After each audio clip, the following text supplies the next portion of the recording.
my 3 smart money moves that every 31 years old should make. Turning 31 marks a powerful transition of you're no longer in your early adulthood, but you still have time and energy to make strategic financial moves that can shape the next decades of your life. Whether you're a single, you're married, you're a parent, or building a business, now is the time to build wealth and purpose. Hi, my name is Apple Salva and I'm your Pinay Finance Coach. Here are the 3 essential money moves every 31 should prioritize. Number 1, build a strong financial safety net is emergency fund plus insurance.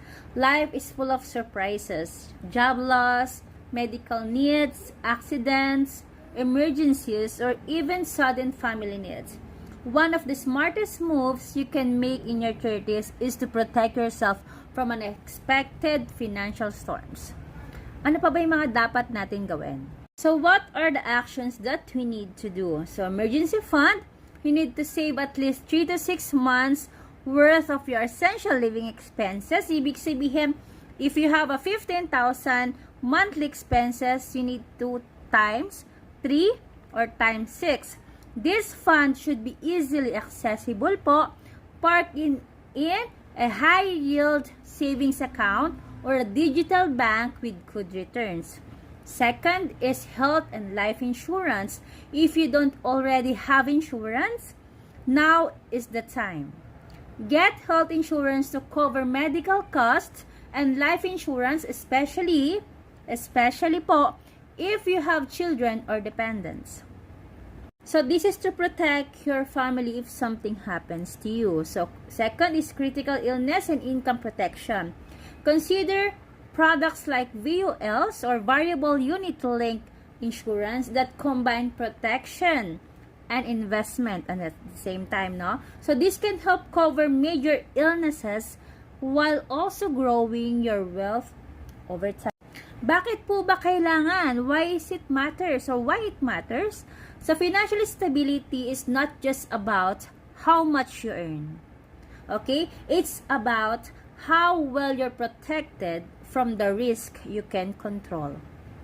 So number 2 is eliminate bad debt and strengthen your credit health.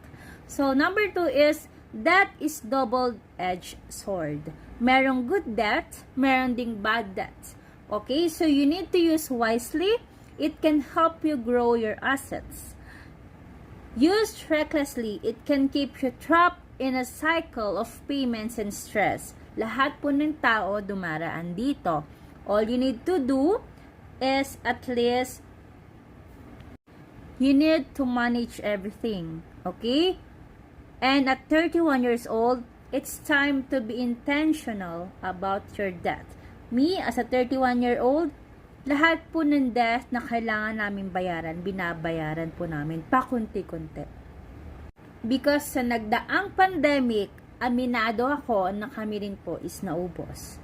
Wala naman po sigurong Poncio Pilato na sasabihin nung nag-pandemic is marami pa rin akong pera. Okay, kahit po mismo mga celebrity nawalan po sila ng trabaho at naubos din po sila. Okay, what are the action steps that we need to do?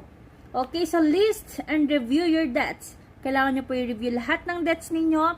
You need to prioritize paying off high interest debts like credit cards and personal loans. Use methods like the debt snowball or smallest to largest.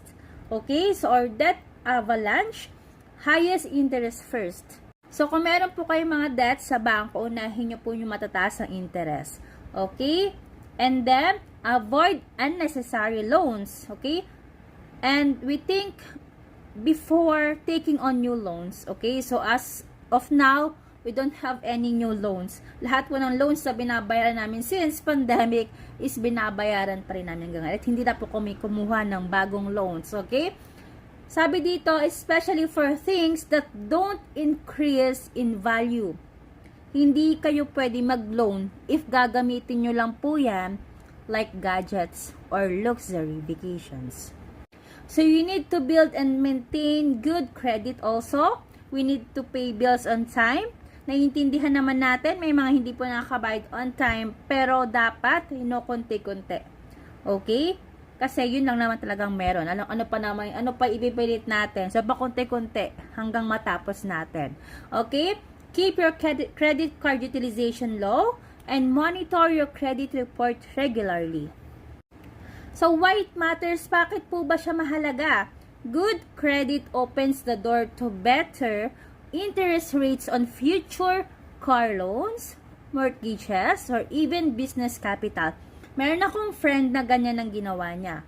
Pero, that is good debt kasi pinaikot niya po yun sa negosyo. Okay? So, maganda yung kinalabasan.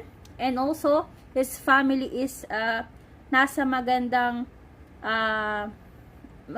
plano na yung buhay niya ngayon. Okay? So, number 3. Start on scale. Investing toward your long-term goals. So, sa 31 years old, ano po ba ang inyong long-term goals? The earlier you invest, the more time your money has to grow. May mga bad investment, dumadaan tayo dyan, pero that is our experience na matututunan mo at dadalhin mo sa mga bagong papasukin mo pang mga investments. Okay, so at 31, you're at the sweet spot pala, no? So, you've likely settled into your career. Ako, as a financial advisor, settle na. Ayoko ng kung ano-anong career ang meron pa. Okay? I have different skills. I have different experiences. Okay? Pero hindi na siguro kukuha ng iba. Okay?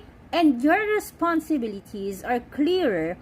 At this time, my responsibilities and my goals is clear.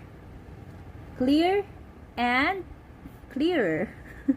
Clearer na po. So, now is the perfect time to build long-term wealth. What are the action steps that we need also? So, clarify your financial goals. Do you want to buy a house? Anong bahay po bang gusto ninyo? Save for your kids, education, retire early. Ako, 40 years old, gusto ko na mag-retire. Your goals will guide your investment strategy because if you don't have any goals, saan ka pupunta? Saan ka pupulutin? Okay, so start with retirement or your investment funds. If your employer offers a retirement plan, you need to maximize it. If not, explore mutual funds, UITFs, VULs, or stock market investing through a trusted financial advisor. Actually, sa mutual funds, meron naman yun sa mga banks. Okay? VUL, sa mga insurance agents nyo, meron po yan. Consistency is the key. Okay? Even if you start small, 2,000 to 5,000 a month, regular investing builds discipline and long-term gains takes to compound interest. You need also to diversify. You need also to diversify. Okay. Don't put all your money in one basket. Lahat po ng mga rich mindset, lahat po ng mga tycoons, lahat po ng mga mayayaman, hindi lang po sa isang basket nila nilalagay ang kanilang mga pera. A balanced portfolio helps manage risk and reward. So, why it matters? Bakit po ba mahalaga? At 31 years old, you still have decades to let your money grow. The earlier to start, the less pressure you feel at later on. So, final thoughts. This is our final thoughts as 31-year-old, no? So, being 31 means you still have time. Marami pa tayong time. But you also have responsibilities. It's the perfect age to shift from short-term spending to long-term planning. Whatever you're building a family, chasing career goals, or preparing for future freedom, these money moves will give you peace of mind and power over your financial life.